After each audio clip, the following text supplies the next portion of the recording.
This call is now being recorded.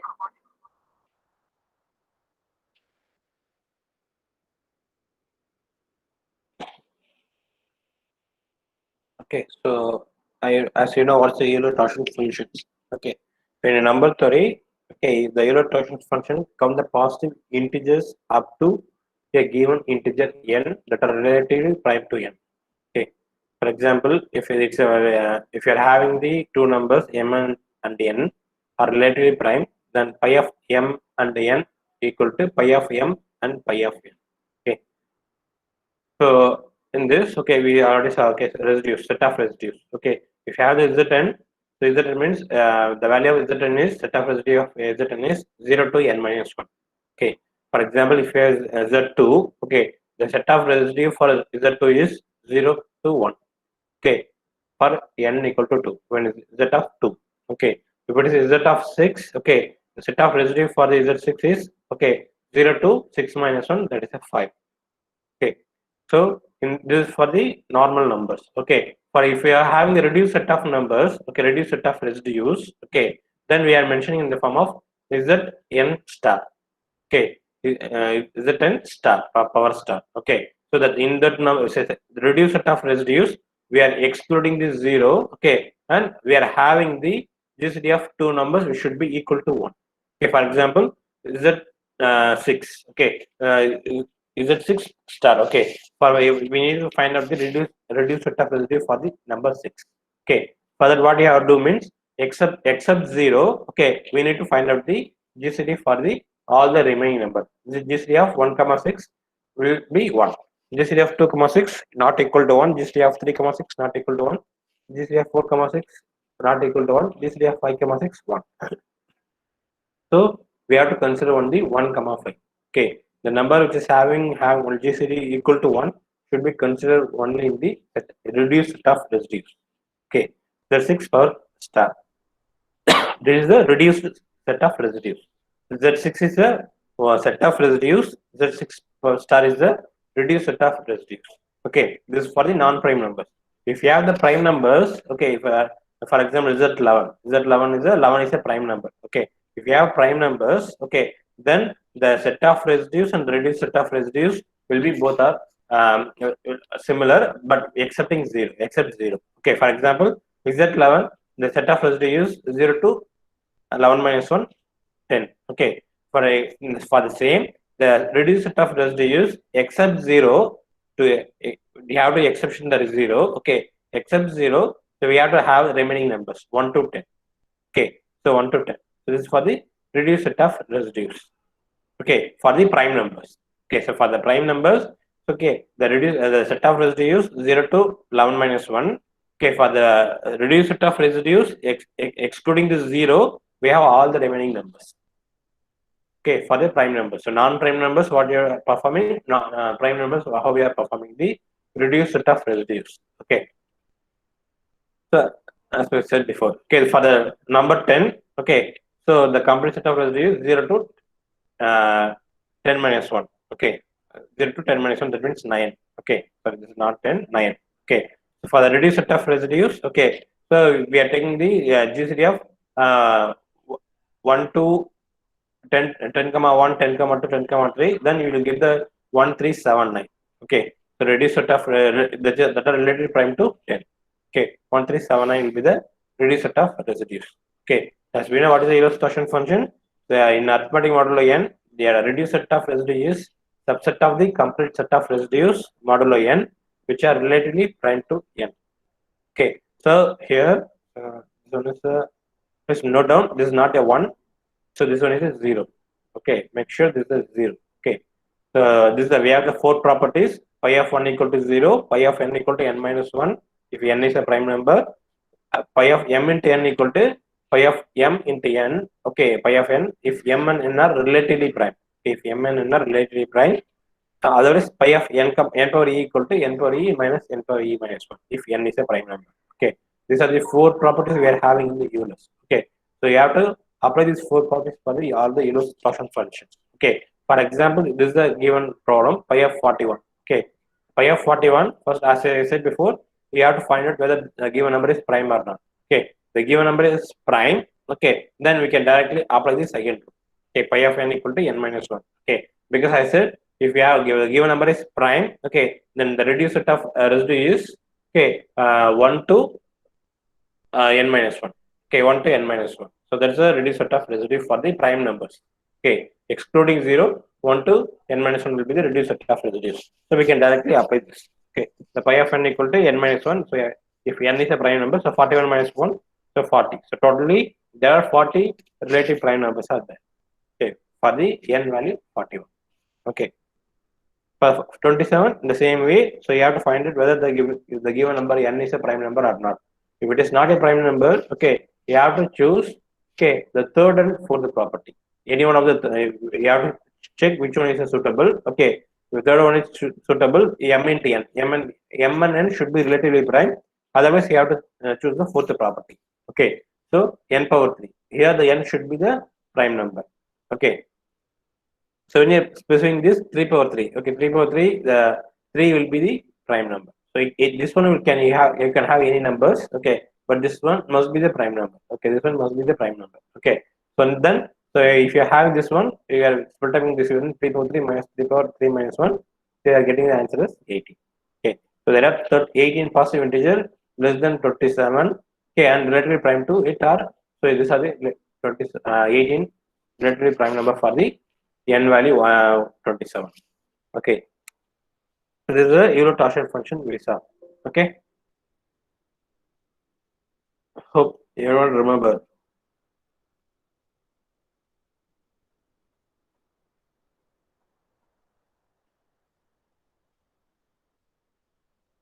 Next one we saw about the Euro's theorem.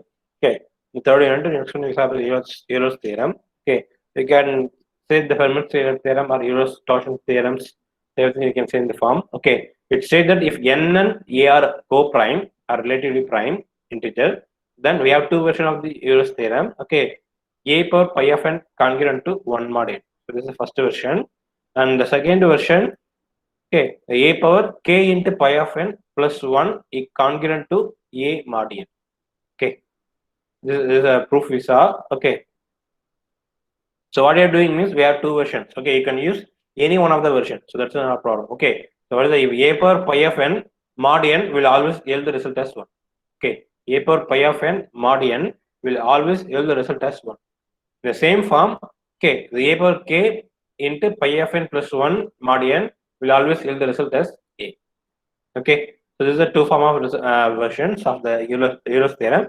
You can use any one of the Euler's theorem. For example, so what is the use of the Euler's theorem? So what is the use of the Euler's theorem? Okay, it is used to reduce the large power of modulo n. Okay, it may be used to easily reduce the large power of modulo n. Okay, so that's the main thing we are using for the Fermat's and Euler's theorem. Okay, so we are trying to reduce the powers. Okay, so in this what you are doing means 6 power 24 mod 35. Okay, so first you have to check this number. Okay, so this number is a prime number or not. Okay, it's not a prime number. You have to convert in the form of this using the Euler's torsion function third property. You are converting this 7 into 5 and it should be relatively prime number. Okay, 7 into 5 it should be relatively prime, co-prime. Okay, GCF 7 comma 5 should be 1. Okay, after converting in this form, okay, so if applying the Euler's torsion function, you are getting the 24. Okay, so 6 power pi of 35 mod 35, you will always yield the result as 1. Okay, that means 6 of pi of 35 is 24. So 6 power 25 mod 35 will always yield the result as 1. Okay, for this one 20 power 62 mod 37. Okay, so when you are applying this 77, okay, it's not a prime number. So when you are converting into relatively prime number, 7 into the 11. Okay, we are getting pi of 77 is 60. Pi of 77 is 60. Okay, so when you are applying for the first version, okay, then we need the answer for the 20 power 62. We need the answer for the 20 power 62 mod 77. But what we got is 20 power 60 mod 77 only we are getting. Okay, so we need the extra two numbers. So we are using 20 power pi of 77 plus 2 mod 77. Okay, so when you are dividing this, when you are splitting this 20 power pi of 77 mod 77 into 20 square mod 77. We already know 20 power pi of 77. That means 20 power 60 mod 77 will always yield the result as 1. Okay, so 1 into 20 square mod 77, 400 mod 77, you will the result as 15 for the first version. With the same thing, if you apply for the second version, okay, we already know pi of 77 equal to 60. Okay, so when you're applying this for second one, 20 power k into 60 plus 1 mod 77. Okay, so if you're applying the k equal to 1, then 60 plus 1. Okay, so 60 plus 1, okay, 61. 61 mod 77. Okay, so we know 20 power 61 mod 77. Okay, into 20 mod 77. 20 power 1 mod 77. That means the 20 this one 20 power k into 60 plus 1 mod 77 will yield the result as a 20. We will always yield the result as 20.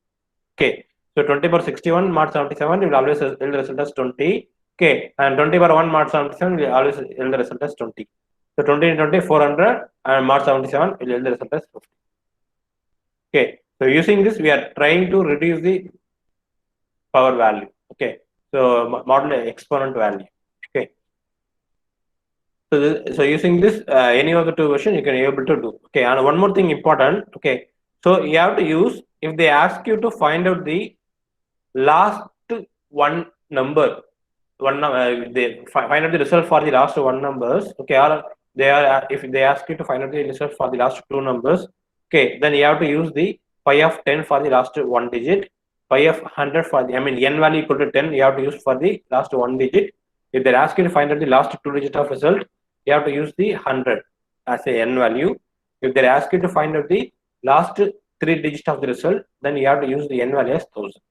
Okay, if they're not specifying anything, okay, they are simply saying find the last digit of 7 power 7 power 222. Okay, then last digit means you have to use, they are not given n value here. Okay, they are not given n value here, so you have to assume n value equal to 10. If there is a one digit, if it is a two digit, n value should be 100. If it is a three digit, n value should be 1000. So you have to assume. Okay. So in this manner, you have to perform on your own. Okay. So this is what the Euler's theorem. Okay.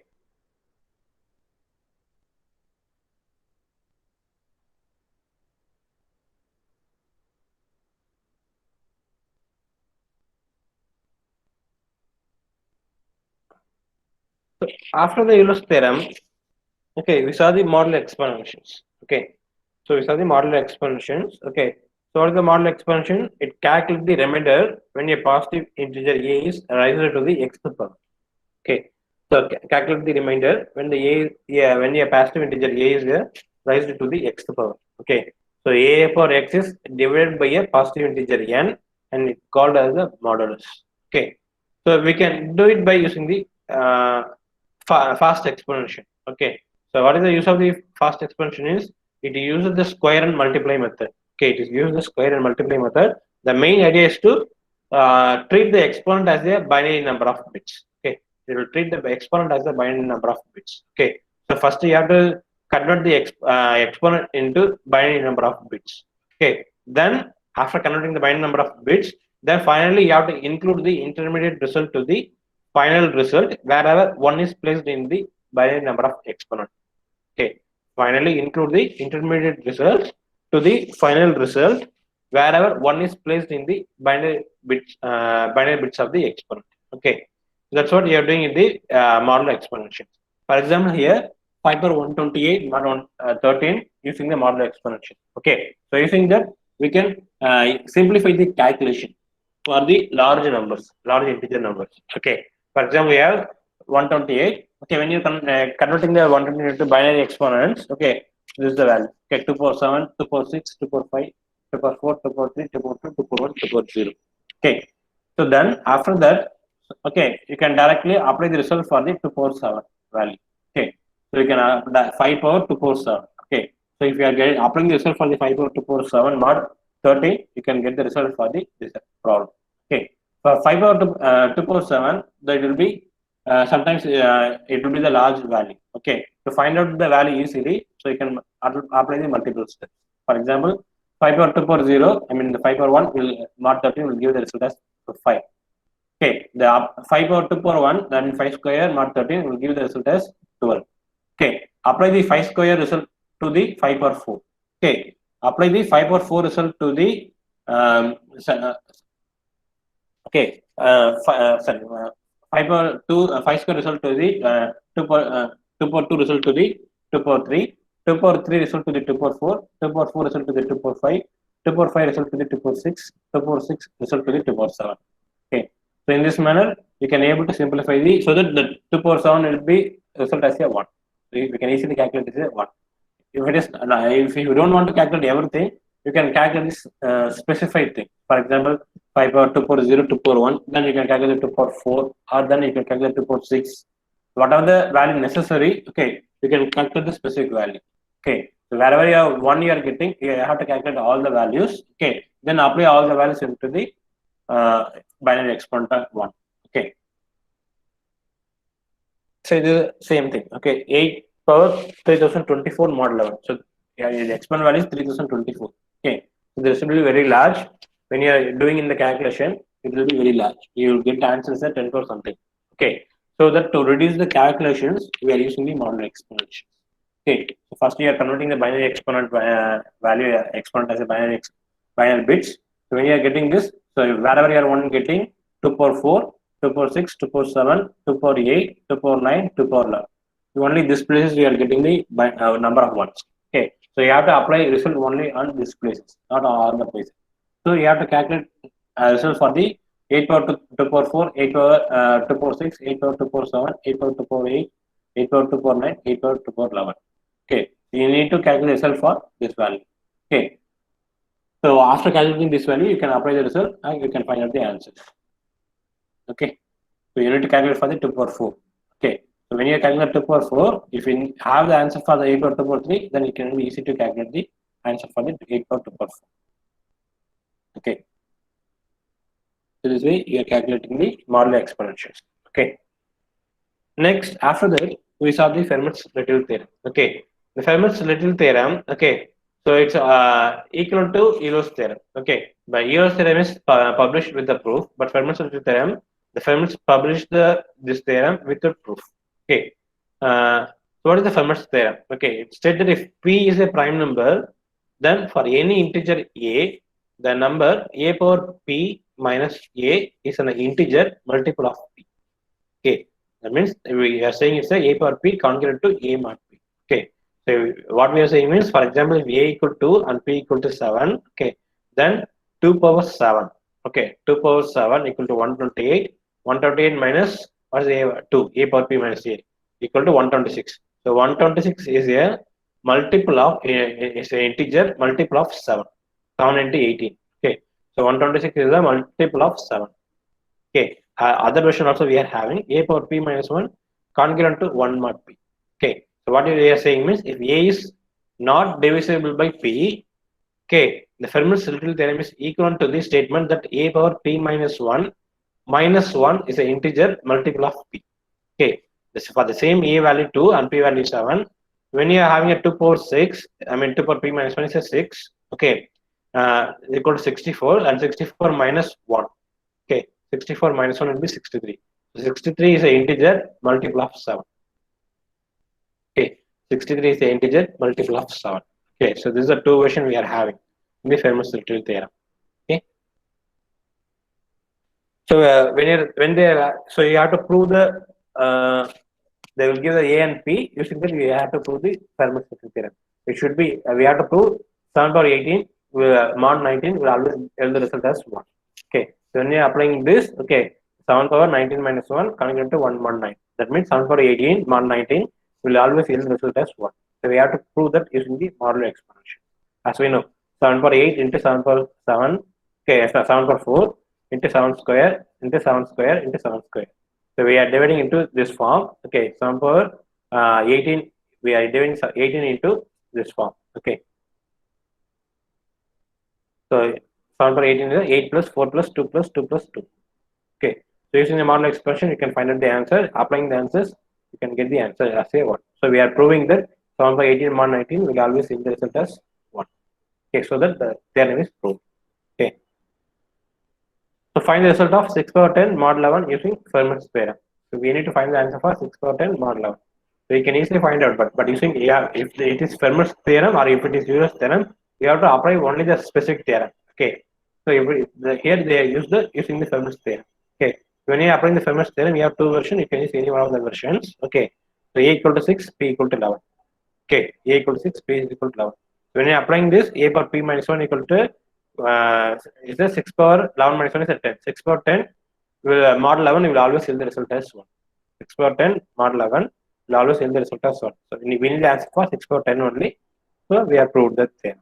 Okay. We need answer is 1. Okay. For the same thing, if you have the 3 power 12 mod 11, okay, when you're applying the theorem, okay, so we are getting only for the 3 power 10 mod 11. Okay, 3 power 10 mod 11 means, so it gives the result as 1. 3 power 10 mod 11, it gives the result as 1, but we need the answer for the 3 power 12. Okay, we need the answer for the 3 power 12. So you can apply any one of the theorem. Okay, if, 3 power first version or second version. Okay, if you're applying the first version, okay, 3 power 10 mod 11, we have to split up 3 power 10. I mean 3 power 10 into plus 2. Okay, 3 power 10 into 2. Okay, so 3 power 10 mod 11 into 3 square mod 11. Okay, so 3 power 10 mod 11 will be 1 and 3 square mod 11 will be 9. 9. The answer will be 9. If you are applying the second version, A power P always mod P always yield the result as 9. Okay, what is A power P? Okay, so here, okay, so 3 power, what is the P value here? Okay, 11. Okay, 3 power 11 mod 11 will always yield the result as 3. Will always yield the result as 3. So 3 power 11 mod 11 will always yield the result as 3. We need the answer for 12. So here we have the 3 power 11 and one more thing. So 3 power 1 mod 11. So answer will give the 9. So using the Euler's theorem, we are finding answer for the 3 power 12 mod 11. Okay. So in the same way we are doing here. 23 power 1002 mod 41. So we need the answer for the 1002. We need the answer for the 1002. Okay. So P A equal to 23, P equal to 41. Okay. So we have to apply this A power P minus 1. Okay, convert to 1 mod P. Okay. So 23 power 41 minus 1, 23 power 40 mod 41 will always yield the result as 1. Okay. So we need the answer for 1002. So 1002 is divided as a multiple of 40s. So 250 into 40 plus 2. Okay. So 23 power 40 always in the result. So 23 power 40 whole 250 into 23 square mod 11. Okay. So it will give the result as 1. So 23 square will give the result as 529 mod 11. The final answer will be 37. Okay. Final answer will be 37. Okay. So in this form, so you have to find out the answer for given equations. Okay. So this is what the Fermat's theorem. Next, what we saw is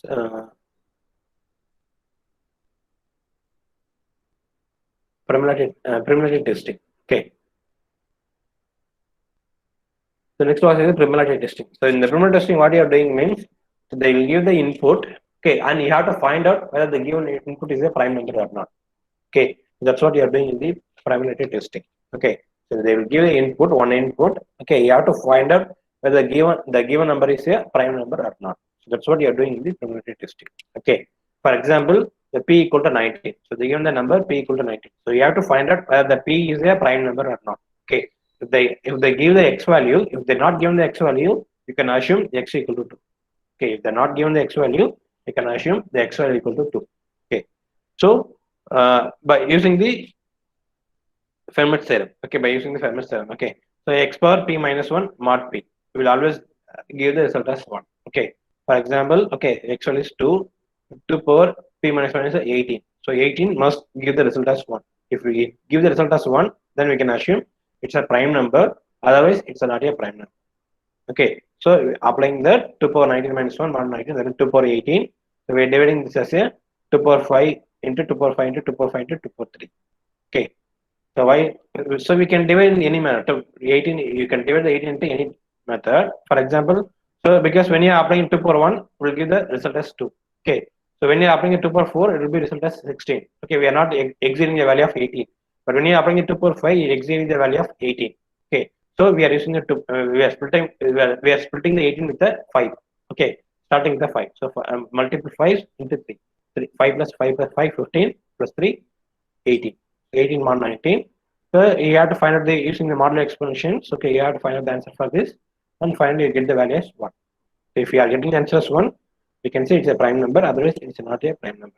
Okay, so next one we are going to Miller's-Rabin method. So why we are moving to the Miller's-Rabin method means, okay, the when you're using the probability testing, okay, even for the composite numbers, it will give the result as one. Okay, even for the composite numbers, it will give the result as one. So it will not give the accurate result. Okay, to get the accurate result, we are going to the Miller-Rabin test. Okay, so what the Miller-Rabin test means? So you have the algorithm here. So you have to perform n minus 1 such that n minus 1 equal to m into 2 power k. Okay, so you have to perform the n minus 1.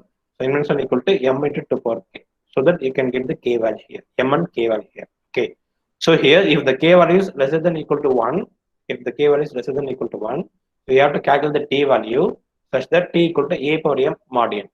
Okay, t equal to a power m mod n.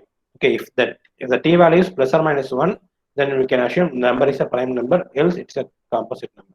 Okay, then if k value is greater than 1, if the k value is greater than 1, okay, then we have to calculate the t, okay, such that t equal to t square mod n. Using this t, so you have to calculate this t value. So t squared mod n. Okay, if the t value equal to 1, the number is composite. Other if the t value equal to minus 1, the number is prime. Okay, else the number is composite number. Okay, that's what you are doing in this one. N minus 1 equal to m into a power k. Then you are calculating the t value. Okay, if it is a k value is lesser than equal to 1, okay, then we can assume that is a prime number. Otherwise, you are moving to these steps. Okay, otherwise we are moving to these steps. We are calculating the t equal to t square mod n. Then we are checking this value. Whether t value is equal to 1 or minus 1, we are checking that. Okay, just a minute. Wait a minute.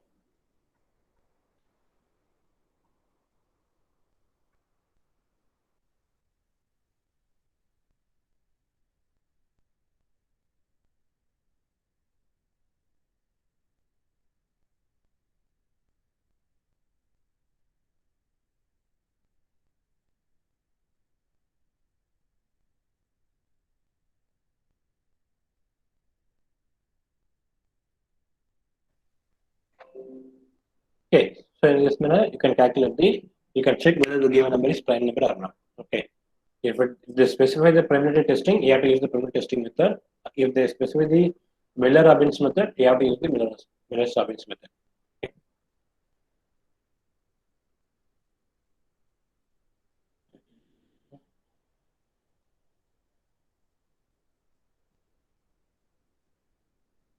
So next one is about the RSA algorithm. Okay, RSA algorithm. Okay, as we know, RSA algorithm, Shannon and Edelman. Okay. So using this RLC algorithm, so what you are doing is we are using large number of keys, if we have large integers, then you can get the higher security. Okay. So this is the algorithm. Okay. So you have the 3 steps. First one key generation, then next encryption, then decryption. Okay. So encryption, what you are doing is you have to select the 2 very large prime numbers, P and Q. Then you have to calculate the n value, P into Q. Okay. Then you are calculating the pi of n, P minus 1 into Q minus 1. Then you have to select the e value such that e is relatively prime to pi of n. Okay, and GCD of e comma pi of n should be 1, and the e value should be lesser than the pi of n. Okay, and you are calculating the d value using the d congruent to e power minus 1 not pi of n. Okay, using that you can calculate the d value. So and after that you are calculating the public key. So then you know the public key and private key. Okay, so the P and Q will be common to everyone. Okay, so E and N will be known to both the parties. E will be the public key, so it is also known to everyone. And D will be the secret key, will be known to only to the specific person. Okay, so using that you can perform the encryption and decryption. Okay, so first when you are doing the encryption, okay, the message is the given message is the M. Okay, and should be lesser than the N. Okay, so to calculate the ciphertext, so equal to M power E mod N. Okay, M is the message, E is the private public key. Okay, is the public key. Okay, and mod n will be mod n. Okay, so to perform the decryption, okay, so we are using this C power C is the ciphertext, D is a private key, and mod n. Okay, using that you can able to calculate the perform the encryption and decryption. Okay, for example, for this one, they have given the P and Q and M value. So for P and Q, So you are calculating the n value, then you are calculating pi of n value. Okay, then you are choosing the e value, so that the e value should be GCD of I comma pi of n should be 1. Okay, always 1 relative to prime. Okay, so we are choosing the a value is 7. Okay, so then we are calculating the d value 23. Okay, then you know the public key and private key. So using that, you are performing the encryption and decryption. Using the modular expansion method, you are doing all those things. Okay, this is what we see in the RSA algorithm.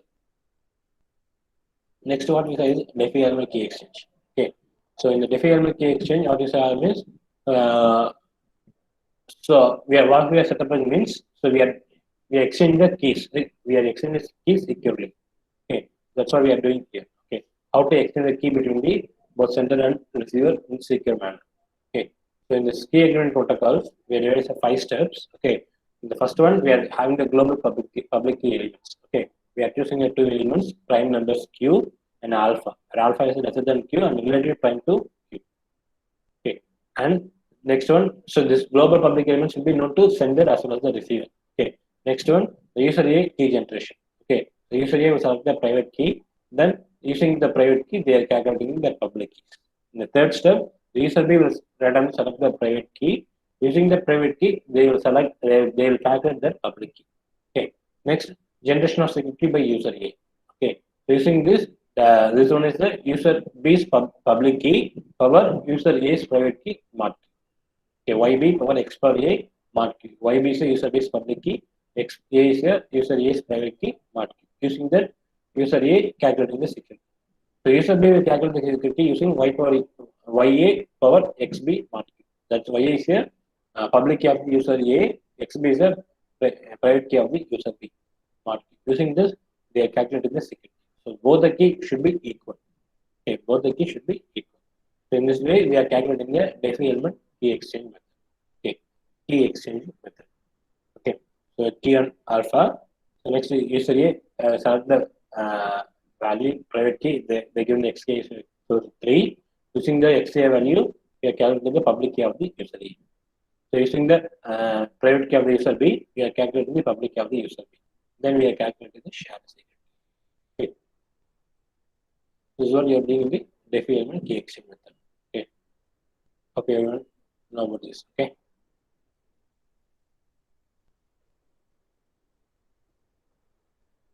And at last, in last class we saw about the LP cryptography.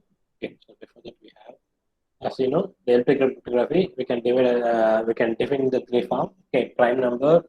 Okay. Then we have the real numbers. Then we have the finite fields. Using that, we can define the LP cryptography. The 3 forms. Okay. So using the prime numbers, this is the cubic equations. Okay, this is the rule for additions. Okay, okay. So when you are plotting for this equation, we have to compute for the y equal to root of x2 plus ax plus b. Okay, so when you are plotting this, okay, when you are drawing a straight line in the particular curve, okay, so you will get the 3 point join in this straight line. Okay, so the addition of those 3 points we are saying is a sum of the 3 points is 0. The sum of 3 points is 0. That's why we are calling it as 0 point. Okay, that's why we are calling it as 0 point. Okay, so 0 will be RSA identity. The point of p plus 0 will equal to p. Okay, the point of p is we can have x and y coordinates. When we are converting to negative p, the xp comma minus yp. Okay, so this is a symmetric. This is symmetric. The symmetric means this both sides should be equal. Okay, so this side and this one should be equal. That's what we are saying. It's a symmetric. Okay. So next one we saw about the prime numbers. Okay, LPK over prime numbers. Okay. When you have LPK over prime numbers, this is the cubic equation for the LPK over prime numbers. This is the rules for addition for the prime numbers. Okay. Next we saw about the LPK over finite field. Okay, that means set of up to 2 power m. Okay, the set of variables is up to 2 power m. Okay. So this is a cubic equation for the finite fields. This is the rules for addition. Here the rules for addition, when you count the negative p, the negative p contains xp comma xp plus yp. Okay. So how we are converting into the, then we see about the trapdoor functions. What is the trapdoor functions? Okay. So for the given x, okay, if it's similar for the given q, okay, for if the given the k and p value, it will be very easy to compute the key value. Okay, if they given the Q and P value, okay, if they given the Q and P value, it will be very difficult to compute the K value. Okay, it will be very difficult to compute the K value. So inverse will be very complex to find out here. Okay, that's what we are saying, the trapdoor problem. Okay. So then we sub the calculation of the elliptic curve. So we have to choose the two global public elements P or Q. Okay, P or Q is the prime numbers. Okay, then we have to choose the G value. Okay, G value is a elliptic curve for the large numbers. Large numbers. Okay, or you can have the integer. We can say it's a integer numbers. Okay, and then both user A and B have to select the private keys NA and NB. Okay, then they have to calculate the public key using the private keys P and PB. Okay, then they are calculating the secret keys. Okay, both secret keys should be equal. So then using the differential key exchange, we are normally doing this. Okay, then after applying the elliptic curve, okay, when you are performing the encryption, you have to randomly choose the random number K. You have to choose the pick up the random number K. Okay, using the random number, so we are calculating the ciphertext. Ciphertext having two parameters. First parameter is the K into G. So K is the random number, G is the global public numbers, public integer, and comma PM. PM is a plain text plus K random integer into public key of the user B. Okay, so public key of the user B. Okay, so using this, we are calculating the ciphertext. Okay, to decrypt this ciphertext will be transferred to the receiver.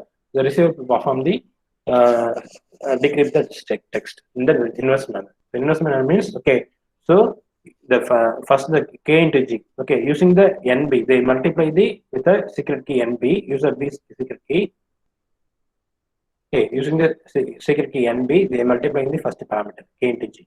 Okay, then the answer, the output of this value, output of this result will be subtracted with the first parameter PM plus K into PB. PB means instead of PB, we are applying here NB into G.